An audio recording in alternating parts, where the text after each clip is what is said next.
In this video, we're going to give you the secrets of how to get a winter ascent of Kosciuszko, the tallest peak in the continent of Australia, on the 7 summits list. We'll give you all the secrets and tips so you can have an easy summit. Subscribe to the Slow Boat Sailing channel. We give you the secrets to succeed on your outdoor adventure. In the hotel in Canberra. So I think one of the big things is going to Thredbo is really expensive. So you can save a lot of money if you get a hotel in Canberra. But the downside is Google Maps says it's a 2.5 hour drive. I would have a lot of extra time for that because you also have to do parking. And I'm also just slower on these Australian roads. And you never know if it's going to be snowy if you're in the wintertime. But in the summertime, you should be good, or spring. So we are meeting a guide with K7 Adventures. They have a 2-person minimum, so I had to pay twice, but they're not that expensive as guides go.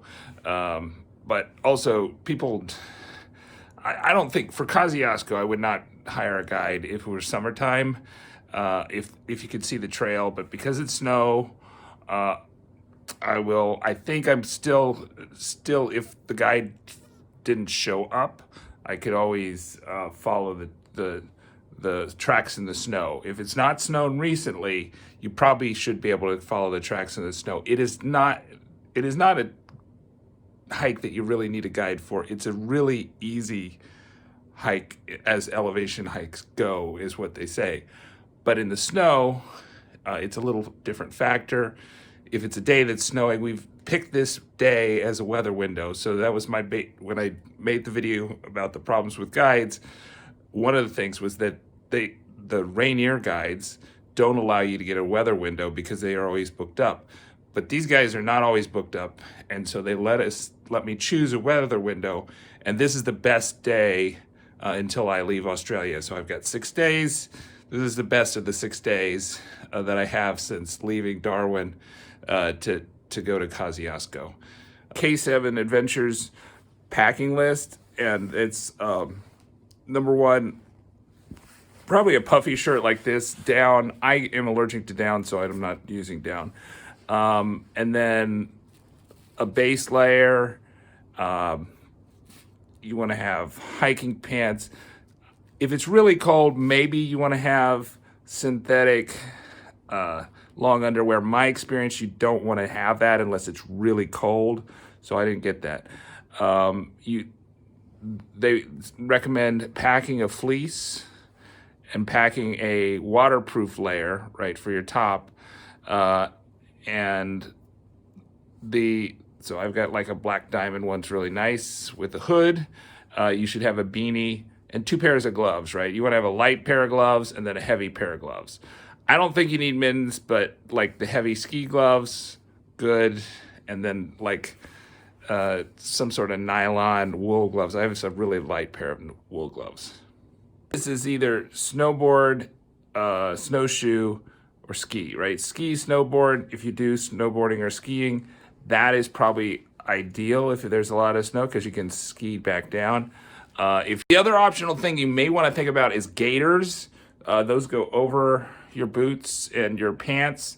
So they also want you to have like over pants. I do have some over pants. They're kind of like running pants, but they have a big zipper on them.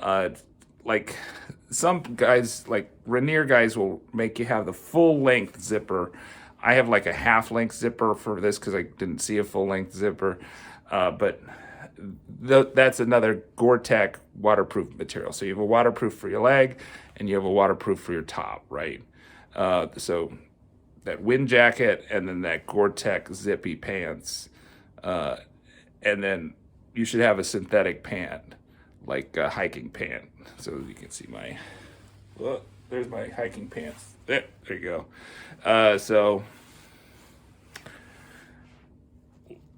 All right, so let's get to the mountain. I'll be using snowshoes. I suspect you can do it without snowshoes, but I haven't done it. So, and I think that definitely depends on if there's a lot of new snow, you want the snowshoes. So wish me luck. So that's the packing list for Kosciuszko in the winter. 1.5 liters of water minimum. That probably should be okay for winter time, but summertime, then you want to pack more water, less clothes, right? And then I would also have, I have my own walking sticks, right? Trekking poles, but you want to have the snow attachment for the trekking poles. So I typically use the trekking poles with a really like no attachment at the bottom, but I bought a brand new pair, cheap pair, just so I could have those. They probably will provide those, I suspect, but I was not 100% sure if the guides were gonna come through or not, because it was hard to contact them, and all the issues about the day and whatever, and that they needed me to pay double, blah, blah, blah, because there's nobody else on the tour.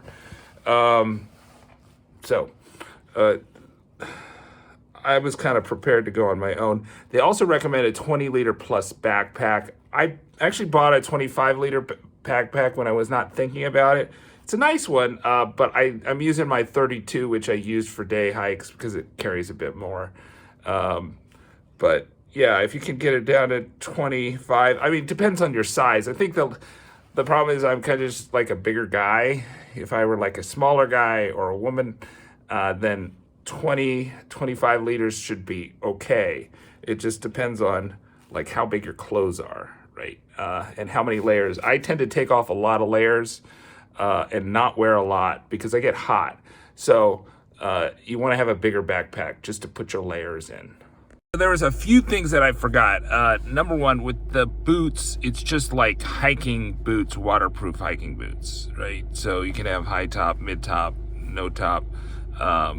They were pretty flexible on that. They didn't think that was a big deal. So you don't need like a climbing boot, like either a summer boot or a winter climbing boot. Those things are really expensive.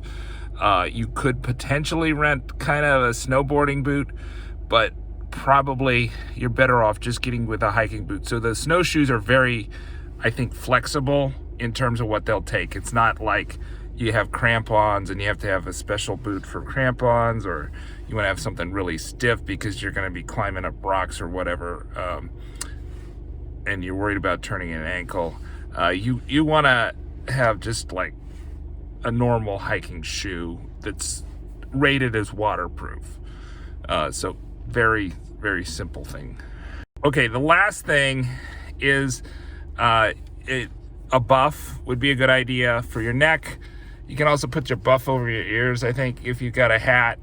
I'd take a ball cap too, because I don't know that it's always going to be so cold that you need to wear the beanie. So, think if you do running outside, then think about how you would dress for different types of weather running outside. I think that's a good rule of thumb for this kind of winter stuff. But then you need to have a waterproof layer for sure. But it's better to pack too much clothes than too little clothes, right? So pack the clothes, take the pack, make sure you have enough water, and pack some snacks, right? So it's easy to eat snacks on the way. And of course, you're gonna pack out your trash. I just realized that two things, you also want to have sunglasses and goggles. I'm here at the Kosciuszko Express chairlift. They say they open at around 7:30, and then to be safe, you probably want to get to it by 4:15, but it definitely closes by 4:30. A lot colder than it was in Canberra up here in Thredbo. You can also see snow on the ground here, which you really couldn't see. So it hasn't snowed, so we have really great weather.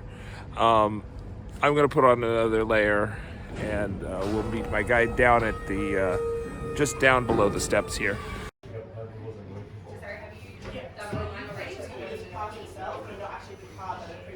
Oh yeah, and the parking is on the other side of the bridge. Most of the parking is over there, so you should round trip add another 1K for the parking, and it's free actually. That's really surprising. So the day parking is 7 a.m. to 7 p.m., which, given the chairlift schedule, works perfectly.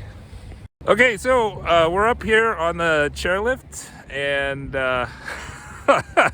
It really kicks you up fast, but it's not that long a ride, it seems like.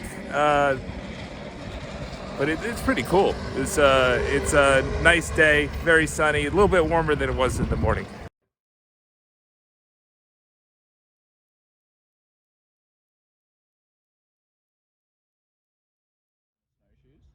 Okay. Just because the snowshoes are a bit more accessible to everyone. We do. So we're in the Eagle's Nest. We got our snowshoes on and we're ready to go. Ready to start walking finally. So you can already see Kosciuszko in the distance here. There's kind of a little bit of a gap, but we're going to go around the corner so we don't have to do that much up and down. Okay, so if you can see just right where I'm pointing, that's the bathroom, except it's covered in snow right now. So you can't use the bathroom during the winter time, but during the summertime you can. And this is pretty close to the summit. It's gonna wind around here.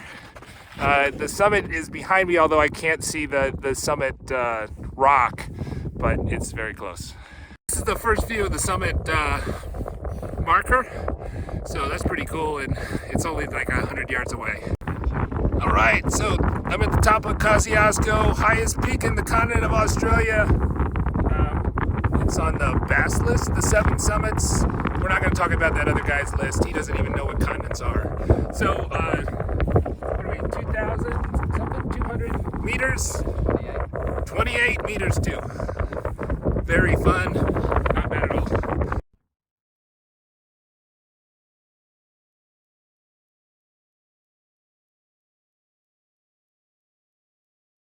So in 1985, Richard Bass was the first man to climb the 7 summits, and he popularized the notion of climbing the highest peak in all the 7 continents. And as it happens, Mount Kosciuszko is the smallest of those 7 summit peaks and the easiest for the beginner to try. It took us less than 2 hours from the lift. The lift started at 8:30, and we got here like at 10:20. With the snowshoes, so it wasn't that bad in these very perfect conditions in the wintertime. All right, you can see the clouds are kind of like rolling in here. They're just like we're kind of in the cloud right now, so we're gonna go down. We could do some more, but I think I'm just gonna go down and take the chairlift. Maybe I'll check out the Eagle's Nest on the way down. Get a lunch there, that'd be awesome. Anyways, thanks for watching, subscribe. So you really can summit Mount Kosciuszko any time of the year. If you don't want to do like a guide, but you want to get the snowshoes, you can actually rent the snowshoes at Thredbo. You get the rental. You can pay for the rental when you pay for the chairlift. The chairlift was $54, $5 for the car, and $49 when I went there in winter 2022, July 2022. And then I think it may be another $50 if you wanted to get some snowshoes to go along with that. And they'll probably rent you the poles in that package too. So you can definitely do this on your own any time of the year. And then during the summertime, that is like December, January, but most of the year you probably can do it without even touching any snow, and you just follow the trail, and super easy to do, but you can still take the lift up. All right, so that was really quick. My guide said that was the quickest tour he'd done, but I didn't think I was going that quick. It was about, but he's really nice. Brady and Lou, I think, at K7, so hats off to them. Very nice guys. First guides that ever got me to the top of a mountain before, so that's a plus for them too. We're at the chairlift here at Eagle's Nest. Eagle's Nest was a little crowded, so I won't eat there, but you can have lunch there if you got time, if you get the extra time. I think, typically it's going to be up and down a little over 4 hours, but you want to definitely give yourself more time because there might be some of your groups struggling, or maybe you have some gear problems, whatnot, all that stuff. So give yourself extra time. So they schedule it just perfectly that they want to meet you 15 minutes before the lift started. We got on the lift as it started. So we got to the summit, I think, before 10:30. I think for the last bit of it, I was averaging 30-minute miles. So that is typically a little bit faster, but there's just not a lot of elevation gain. There really was only that elevation gain at the very end of Kosciuszko, and I think it was a little confusing. It was a little confusing that everybody did kind of like different trails up to the top during the summertime, right? So, I mean, not during the summer, but during the winter time with the snow right now. So during the summertime, people, I'm sure, take just the path. But here, the people taking more direct routes up the hill. We probably could have taken a more direct route. I found with the snowshoes, it's easy to go uphill. It's easy to go downhill. It's a little harder to go on a side slope. So unless you've got a cut path, doing zigzags, just is probably not as cool as just going straight up. So we did kind of a cut and then a cut and then a cut, but I don't think we needed to do that. And probably next time if I was ever going to do it again, I probably wouldn't have done it. I just go straight up. But yeah, my heart rate got up like as we're going up that final push. But you're really, once you see that steep hill, right? You're almost there, right? You get to the top of that hill, and that's almost never the case when you're climbing a mountain, that you can see the top and you just get up there, right? Usually you see a top and you think that's the top, and then there's another top and another top and another top, but not so with Kosciuszko. So super fun. Like and subscribe.